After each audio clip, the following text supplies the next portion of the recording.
Hello friends, আজকে চলে এসেছি আপনাদের বিমলা। আপনারা কেমন আছেন? আমি ইনস্টাগ্রামে যা রিলি দিই তাতে আপনারা লাইক করেন, কমেন্ট করেন আর অনেক লোককে শেয়ারও করেন। এবার আপনারা ঘরে বসে পয়সা কামানোর জন্য আমি আপনাদের একটা ভালো আইডিয়া দিচ্ছি। এবার অনেক লোকের অনেক টাকা অ্যাকাউন্টে এমনিই পড়ে আছে, সেটা কোথায় ইনভেস্ট করব কেউ জানে না। আপনাদের মতো লোকেদের জন্য আমি একটা ভালো আইডিয়া বলতে চলেছি। আমি যে আইডিয়া বলতে চলেছি সেটা অ্যাপ্লাই করে আপনারা অনেক টাকা রোজগার করতে পারেন।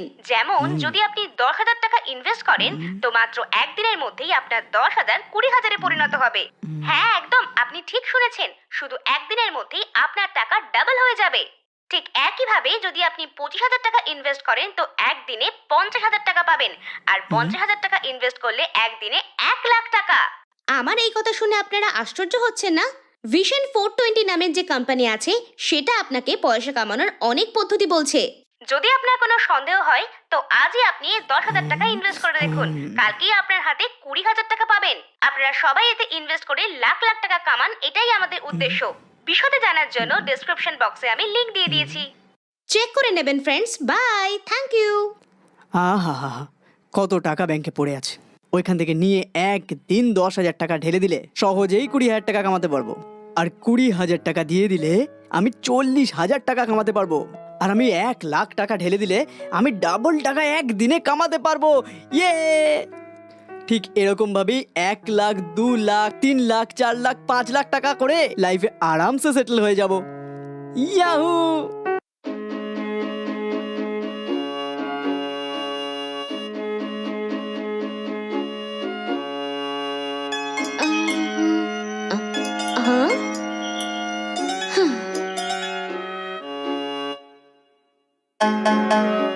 হ্যাঁ, কে? ম্যাডাম, আপনি ইনস্টাতে রিলস বানান না? হ্যাঁ, ওটা তো আমি। বলুন কি ব্যাপার? ম্যাডাম, আমি আপনার ফ্যান ম্যাডাম। আপনি এটা কি করেছেন ম্যাডাম? আমি আমি কি করে দিলাম এমন? সবকিছু আপনি করেছেন ম্যাডাম। আপনার জন্য আমার সমস্ত পয়সা চলে গেছে ম্যাডাম। তাই নাকি? আচ্ছা, আপনি আমার বাড়ির অ্যাড্রেস পেলেন কোথা থেকে? ওইসব ছাড়ুন, আমি খুঁজে নিয়েছি। কিছু একটা করে আমার পয়সা ফেরত দিন ম্যাডাম। আরে কি হয়েছে আপনার? আপনি কি কথা বলছেন আমি তো বুঝতেই পারছি না। হঠাৎ এসে টাকা চলে গেছে বলছেন, তার কারণ আমি বলছেন। ম্যাডাম, আপনি আগের মাসে মিলেনিয়াম 40 বলে একটা অ্যাড করেছিলেন। আমি আজ পর্যন্ত অনেক অ্যাড করেছি, সেই রকমই আমি এরকম একটা অ্যাড বানিয়ে দিয়েছিলাম। আপনার ওই অ্যাডের জন্য আমার সমস্ত পয়সা চলে গেছে ম্যাডাম। এমন কি হলো? কত টাকা গেছে আপনার? ম্যাডাম, প্রথমে 10,000 টাকা দিয়ে শুরু করে পরে 20,000 দিয়ে দিয়েছি। ঠিক আছে। এরপর 10,00,000 টাকা ধার করে দিয়ে দিয়েছি ম্যাডাম। কি বলবো, 20,00,000 টাকা ওখানে দিয়ে দিয়েছি, কিন্তু যত টাকা দিয়েছি টাকা পাইনি ম্যাডাম। আপনার কথা শুনে আমি ধার নিয়ে পয়সা ওখানে ঢেলে দিয়েছি, আর আমার সব চলে গেছে ম্যাডাম। ওনারা আমার পয়সা ফেরত দেয়নি। আমার স্ত্রীর সমস্ত গয়না চলে গেছে। পরিচিত আর বন্ধুদের থেকে পয়সা ধার নিয়ে আমি 10,00,000 টাকা ঢেলেছিলাম ম্যাডাম, কিন্তু ওনারা আমার একটা টাকাও ফেরত দেয়নি ম্যাডাম। আপনি এরকম মেসেজ কেন পাঠিয়েছেন ম্যাডাম? মিথ্যে মিথ্যে মেসেজ পাঠিয়েছেন ম্যাডাম। হে ভগবান! আমি এখন সবকিছু খইয়ে সর্বহারা হয়ে গেছি ম্যাডাম। আপনার জন্য আমার 10,00,000 টাকা চলে গেছে ম্যাডাম। এটা আপনারই ভুল ম্যাডাম। হ্যালো হ্যালো, এতে আমি কি করে দায়ী হতে পারি? আমি ওই কোম্পানির অ্যাড করে তাকে প্রমোট করেছিলাম। শিট! আমার ওই কোম্পানির সঙ্গে কোনো লেনাদেনা নেই। আমাকে দিয়ে প্রমোট করার জন্য ওই লোকগুলো আমাকে টাকা দিয়েছে, ব্যাস। এর বাইরে আমি কিছু জানি না। কি বললেন ম্যাডাম? আপনি কোনো কিছু না জেনে প্রমোট করছেন? আপনি পয়সা লালসায় যদি সবকিছু প্রমোট করেন তাহলে আমাদের কি হবে? আপনাকে ভরসা করে আমরা এখানে টাকা ঢেলেছি ম্যাডাম। আপনাকে দেখতে হবে এটা। আপনি সমান দোষে দোষী। আপনার জন্য আমার 10,00,000 টাকা হারিয়ে গেছে ম্যাডাম। তার জন্য আমি কি করতে পারি? আমি কিছু জানি না। আপনি কি আমাকে জিজ্ঞেস করে ওখানে ইনভেস্ট করেছেন? না তো, এখন টাকাটা হারানোর পরে আমাকে এসে বলছেন? এডে আপনি বলেছিলেন না যে পয়সা ইনভেস্ট করুন আর ডাবল পয়সা পেয়ে যান। আজকে ইনভেস্ট করলে আপনি দ্বিগুণ টাকা পেয়ে যাবেন, এরকমই তো বলেছিলেন। একটু শান্ত হন। শুধু প্রমোশনের জন্যই ওগুলো বলেছিলাম আমি। ওই প্রমোশনের স্ক্রিপ্টও ওরাই আমাকে দিয়েছিল, বুঝেছেন আপনি? এই ব্যাপার ম্যাডাম, তাহলে পয়সা দিয়ে আপনাকে গন্ধ গালি দিতে বললে আপনি দেবেন তো? আমারও কিছু দায়িত্ব আছে। আমি কেন টাকার জন্য কাউকে খারাপ গালি দেব? তা নয় তো কি ম্যাডাম? ওই কোম্পানি ভালো না খারাপ, না চিটিং করবে না চিটিং করবে না আপনাকে দেখতে হতো না ম্যাডাম? বলুন। কিছু না দেখেই প্রমোট করার জন্য দেখলেন তো কি হলো আমার।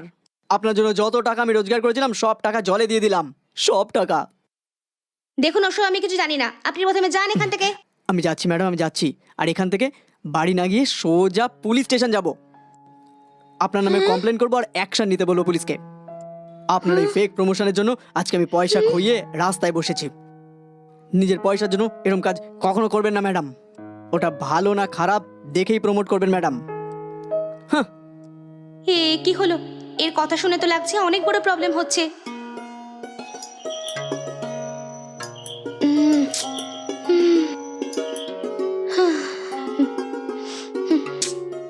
কি হচ্ছে এসব? এইমাত্র তো সব কাজ শেষ করে একটু মাত্র শুলাম, এক্ষুনি কলিং বেল বাজিয়ে আমাকে জাগিয়ে দিল আবার।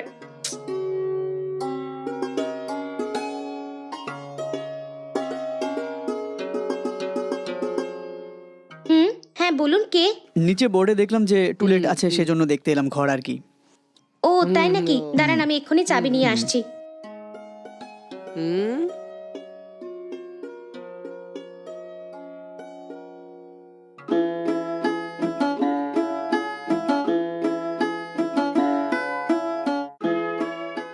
দেখুন, এটাই সেই কামরা যেটা ভাড়ার জন্য রেডি আছে। ও এই ব্যাপার। Okay madam. আচ্ছা ভাড়াটা কত তাও? কেবল 7,000 টাকায়। এটা কি ম্যাডাম 7,000? একটু তো কম করেন ম্যাডাম। না না, তার কোনো চান্স নেই। 7,000 এই এরিয়ার জন্য অনেকটাই কম। কারেন্টের বিলও আপনি স্ট্রেট ভরতে পারেন, কম আসবে। আচ্ছা আমরা ওকে ম্যাডাম। অ্যাডভান্স তাহলে কত দিতে হবে? শুধু 5 মাসের অ্যাডভান্সই আছে। Okay madam. ওইসব ঠিক আছে, আপনারা সবাই মিলে কতজন আমরা লোক 3 আছেন? জন। 3 লোক?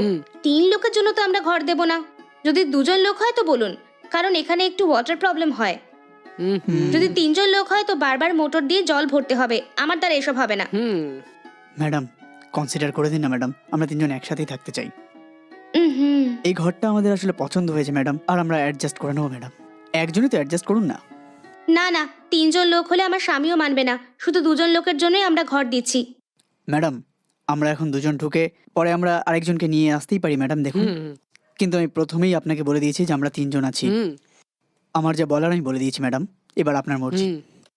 আপনারা 2 জন এই ঘরে থেকে যান, আরেকজন যে তৃতীয় জন রয়েছে তাকে অন্য ঘর দেখে নিতে বলুন। আমরা 3 জন খুব ক্লোজ ফ্রেন্ড ম্যাডাম, আর আমরা 3 জন একসাথে থাকতে চাই, সেজন্য একসাথে দেখছি ম্যাডাম। আসলে যদি আপনি মানা করেন তাহলে আমরা অন্য কোথাও গিয়ে দেখে নিতে পারি ম্যাডাম।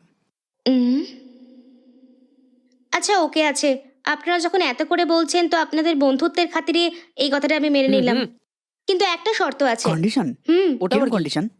আপনাদের দুজনের জন্য 7,000 তো ঠিক আছে, 3 জন লোকের জন্য রাউন্ড ফিগার 10,000 করে দেবেন। হ্যাঁ 10,000? শুধু 10,000 টাকাই? ঠিক আছে আমরা দিয়ে দেব। আরেকটা শর্তও আছে। আবার কি আছে ম্যাডাম? আপনারা ব্যাচেলর তো, এখানে মদ পান গুটখা এগুলো কিছু চলবে না। আর মেয়ে তো একেবারেই অ্যালাউ নয়। যতক্ষণ এখানে আছেন ঠিক করে থাকতে হবে। আর চিৎকার চেঁচামেচি তো একদম নয়। এই সব জিনিস ওকে আছে তো এই ঘরে থাকুন, না হলে অন্য ঘর দেখে নিন। ওকে ম্যাডাম, আমি মঞ্জুর ম্যাডাম। টোকেন অ্যাডভান্স হিসেবে 1,000 টাকা দিচ্ছি, কাল এসে বাকিটা দিয়ে যাবো ম্যাডাম, ঠিক আছে? ঠিক আছে, ভালো কথা। আসছি ম্যাডাম। চলো চলো।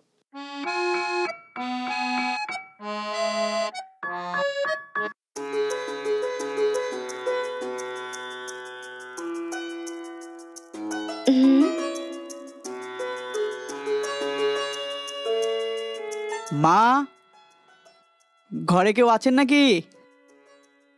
মা, ভগবানের নামে কিছু দিন, দিতে পেয়েছে। মা, অন্নপূর্ণা মা। ঠিক আছে, একটু এখানে দাঁড়াও। হ্যাঁ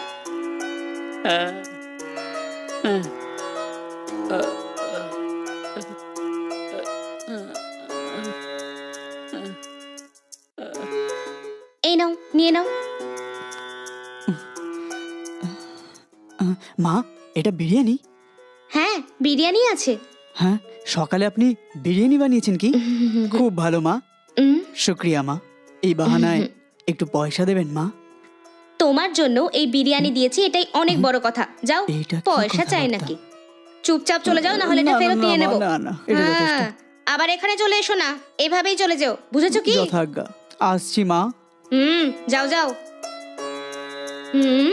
চলে গেছে। হ্যাঁ হ্যাঁ মা আসুন, আসুন, এখানে আসুন। বললাম তো এখানে আসতে। আসুন চাচ্ছি না। কেন? কি দেখছেন, তাড়াতাড়ি আসুন। দাঁড়াও, আসছি। আরে সকালে তো তোমাকে বিরিয়ানি দিয়ে পাঠালাম, আবার কেন ফেরত এসেছো তুমি? বাপ রে, এই জন্য তোমার মতো লোকেদের আমি একবারও হেল্প করি না। সকালে যেটা দিয়েছো সেটা বিরিয়ানি ছিল? হ্যাঁ বিরিয়ানি তো ছিল, কেন কি হয়েছে এখন? কি কি বলছো? ওই বিরিয়ানি কবে বানিয়েছিলে তুমি? কত বছর আগে বানিয়েছিলে? হ্যাঁ, কাল তো আমি ডাল বানিয়েছিলাম, তো ওটা বানিয়েছি 2 দিন হয়ে এই গেছে। কথা। 2 দিন আগে বানানো বিরিয়ানি তুমি আমাকে খেতে দিয়েছিলে? তোমার মন তো দেখছি বিশাল বড়। ওটা খুলতেই ওখান থেকে পচা গন্ধ এসেছিল, কিন্তু আমি বিরিয়ানি ভেবে খেয়ে নিয়েছি। খাওয়ার পর থেকে আমার বমি হয়ে চলেছে। 2বার হসপিটাল থেকে আসছি, আর হসপিটাল যাওয়ার পরে 2বার স্যালাইন দিয়ে 2000 টাকা আমার থেকে বিল বানিয়ে নিয়ে নিল। এবার কি করব জানো তুমি? তুমি যে সকালে বিরিয়ানি দিয়েছো না, ওটাই। হ্যাঁ, পরশুর আগে বানানো বিরিয়ানি আমাকে দান করে তুমি জান নিতে চেয়েছিলে, তাই তো? তুমি জানো ডাক্তারের 500 টাকা ফিস আর ওষুধপত্রের জন্য 1500 টাকা, 2000 টাকা খাল্লাস। শোনো, 100 টাকা রোজগার করতে গেলে আমাদের কত ঘাম ঝরাতে হয় জানো তুমি? আর তুমি আমাকে বাসি বিরিয়ানি খাইয়ে 2000 টাকা খরচা করিয়ে দিলে। তোমাকে ভগবান কোনোদিন ছাড়বে না। যে করেই হোক আমার 2000 টাকা তুমি ফেরত দিয়ে দাও। কি বললে? আমাকে 2000 টাকা দিতে হবে? আমি কেন দেবো তোমাকে? আবার দাঁড়িয়ে কথা বলছো? তোমার বিরিয়ানি আমার এই হাল করেছে। বললাম না তোমার জন্য হসপিটালে গিয়ে আমি 2000 টাকা খরচা করে এসেছি। সঠিক সময় হসপিটালে গেছিলাম, সেজন্য আমার জীবনটা বেঁচে গেছে। না হলে এতক্ষণ আমি মরেই যেতাম। ওসব আমি জানি না, পয়সা পয়সা কিছু নেই, বেরো তুমি। ঠিক আছে, তোমার থেকে পয়সা কি করে বার করতে হয় আমি ভালো করে জানি, দেখাচ্ছি দাঁড়াও। এ কি এখানেই বসে গেল? হে, তুমি এখানে বসে কেন এত বিরক্ত করছো? 2000 টাকা দিলে তাহলেই এখান থেকে যাব, না হলে এখানেই বসে থাকবো। তো আমি এক্ষুনি পুলিশকে বলছি, দাঁড়াও। তুমি যাকে খুশি বলো, আমাকে এখান থেকে তুমি হেলাতে পারবে না। এই কি বিরিয়ানি খাই আমার বিরক্তিকর। জীবনটা নিতে চেয়েছিলে না? আরে বাপরে, এই পাগলটাকে কি করে তাড়াবো বুঝতেই পারছি না। আরে তুমি এখান থেকে বেরো, কেউ দেখে নিলে আমার সম্মানই চলে যাবে। তোমার বিরিয়ানি খেয়ে আমার 2000 টাকা খরচা হয়েছে, পয়সা দিয়ে দাও, আমি চলে যাবো এখান থেকে। আরে ইয়ার, বাপরে, এবার আমি কি করব? এইভাবে এখানে বসে আমার মান সম্মানের ধ্বজিয়া উড়াচ্ছে ও। এ নাও, এখানে 1000 টাকা আছে, বাকি টাকা কালকে দিয়ে দেবো। এখন বেরো এখান থেকে।